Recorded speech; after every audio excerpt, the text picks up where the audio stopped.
বেঁচে আছে? বার করো, কোলে নাও না। দাঁড়াও দাঁড়াও, এখন বার করো না, দাও। কোনখানে?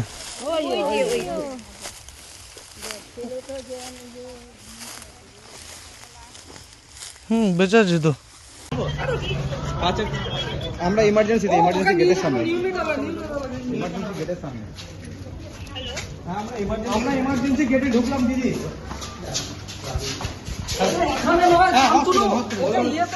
পুরোনো বিল্ডিং এ নিউনিটালে নিয়ে যেতে হবে। হ্যাঁ, চলো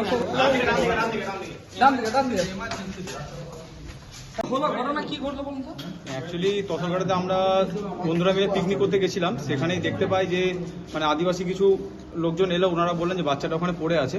তো কেউ হাত দিচ্ছিল না, কারণ যেহেতু পুলিশের একটা প্রবলেম থাকে, তো সেই জন্য আমি থানায় কন্ট্যাক্ট করে তারপর বাচ্চাটাকে তুলে নিয়ে এসে আমরা সদর হসপিটালে এখানে হ্যান্ড ওভার করলাম বাচ্চাটাকে।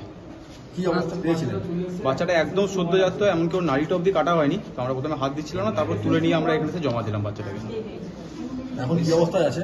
বাচ্চাটা এখন অব্দি জীবিত আছে, বাট পরবর্তী কি আছে অবস্থা সেটা তো যারা চেক করবেন তারাই বলতে পারবেন। আপনারা কি করেন? আমি একটা কোম্পানি সেলসে কাজ করি। আপনারা কি করলেন আজকে বাচ্চাটাকে ওখান থেকে তুলে নিয়ে এসে হসপিটাল অব্দি আমরা পৌঁছে প্রথমে কি এখানে নিয়ে এসেছিলেন? এখন কেমন আছে? আমরা এখান থেকে নিয়ে গেছিলাম প্রথমে কালীপুর স্বাস্থ্যকেন্দ্র, যেহেতু এটা বন্ধ হয়ে গেছে। তারপর আমরা এখানে হসপিটালে এখন কেমন আছে বাচ্চা? বাচ্চাটা এখনো অব্দি ঠিক আছে এবং জীবিত আছে। বাকি ট্রিটমেন্টটা ওরাই বলতে পারবে। আপনার নাম? আপনার নাম? আমার নাম শান্তনু দত্ত। কোন লোকেশন? দৌড়ানোর দরকার নেই, আস্তে পরে যাবে, আস্তে চলবে।